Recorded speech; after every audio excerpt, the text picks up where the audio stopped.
So how's it going, my Comic Chat Army? We're here today with Daniel Pipp, the creator of Nightchild, Game of Swords. How you doing, Daniel? I'm doing all right.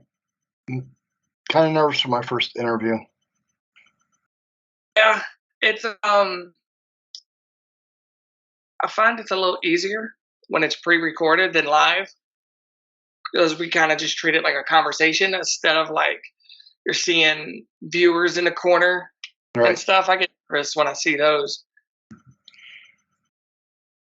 So, is this the first issue in your builded universe?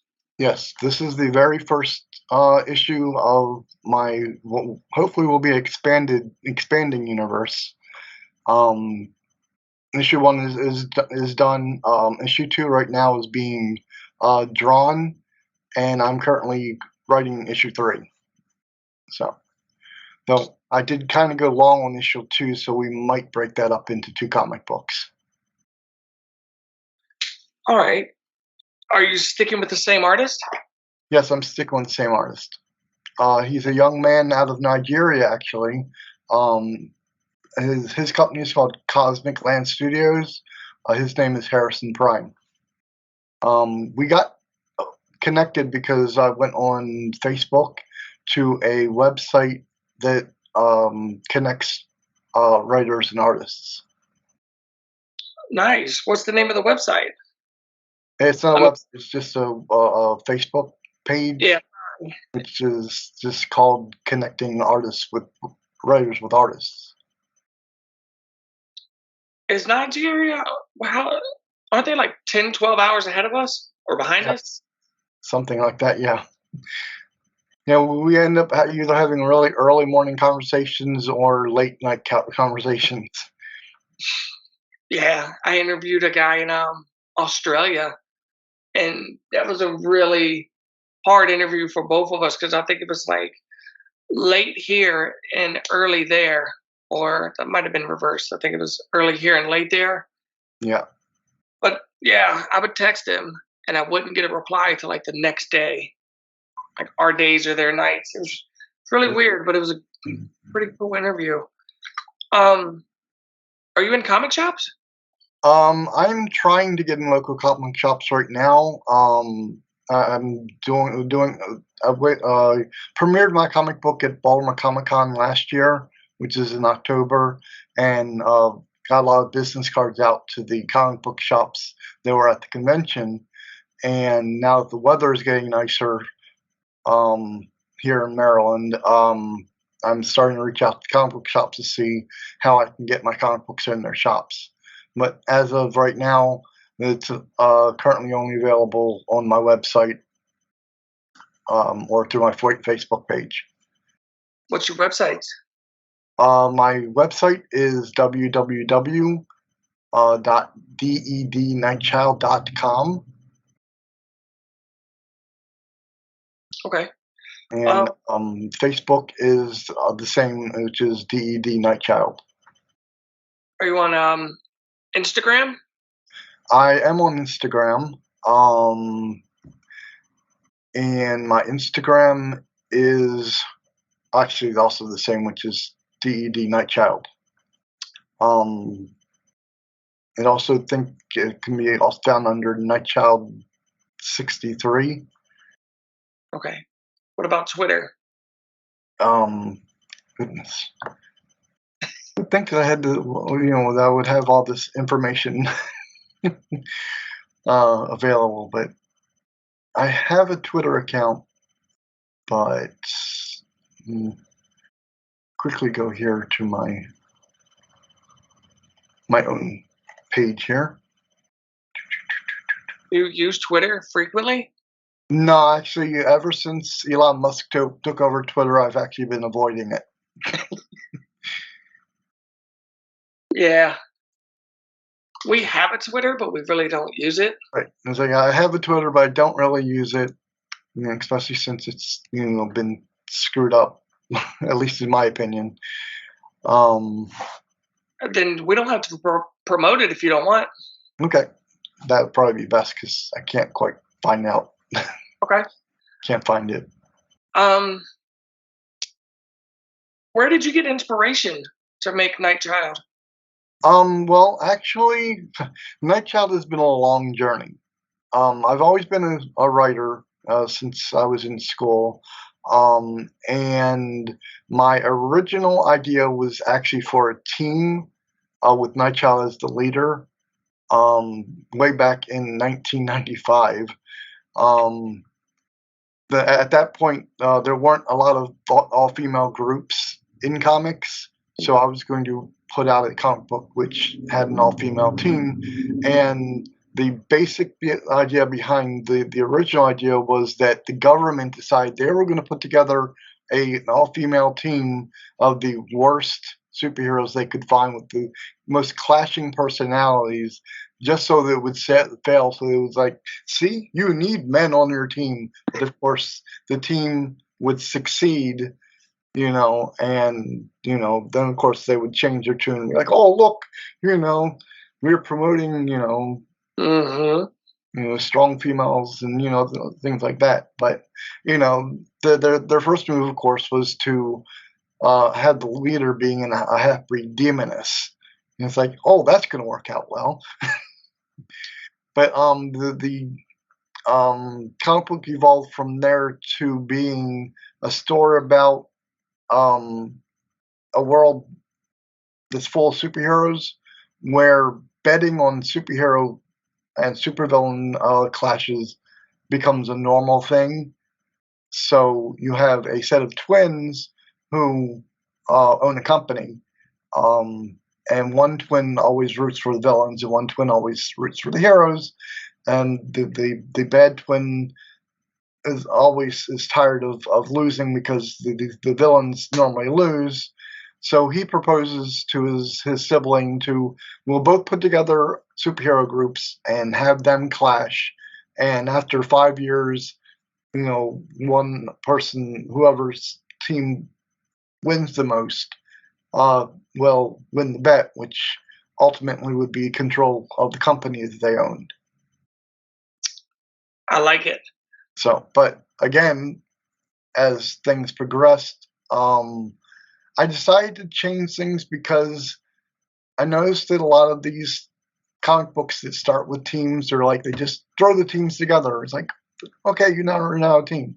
So I decided to take and start with just Nightchild, and as the story progresses, have the other characters join in. So in this storyline, Nightchild finds out that there is a growing occult activity in her city. Things that people who shouldn't be practicing magic are now practicing magic, and she's trying to investigate how these people are getting their hands on this material. In the first issue, I decided to introduce all of her siblings, who are all evil. And as you can see by the cover, they're all attacking her on the cover. The first story goes that she's found out that a gang has taken and summoned a hellhound. And the problem with that is that in my world, hellhounds can't really survive on Earth because the climate's too cold. So they start changing the climate to a more hell-like climate. So she needs to go and send this hellhound back to hell and figure out how these gang members took and got a hold of the material. Now, the secondary storyline, which is the overarching storyline of the entire comic, is that one of her siblings, whose name is Deathmate, she gains energy by death. So when somebody dies prematurely, their life energy that was holding their soul in their body is released, and she absorbs it and gives her power. That's pretty cool. So, fight with Nightchild, she gets sent back to hell because, being she's a half-breed demoness, if you're killed on the primary plane, you get sent back to your point of origin, which is hell. I also have to explain that in my world there are lots of hells because every one of the mentions of evil in the Bible, I made their own character. So you've got Satan, you got the devil, you have Lucifer, Beelzebub, and they're all their own characters, and they all control their own little pieces of hell. Hmm. Are you going to have angels and heaven in There, another issue? there will be angels. In fact, the third issue starts off in heaven because Lucifer is explaining how he ended up in the predicament he is in. Because Lucifer, you'll find out at the end of the first comic book, is in a cage in the middle of the bottomless pit. So the thing is that Deathmate gets sent to hell and finds out that the swords that each one of them is carrying is part of a key to unlock Lucifer's cage. And she figures if she can set Lucifer free, he'll jumpstart the apocalypse, which will kill everybody, which will give her ultimate power where she can take over heaven, hell, and what's left of Earth. I like it. So do you kickstart these books? Well, that's the thing. I actually self-published the comic book. My editor is supposed to be.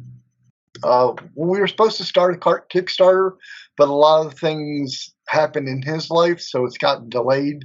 So we still do plan on doing a Kickstarter.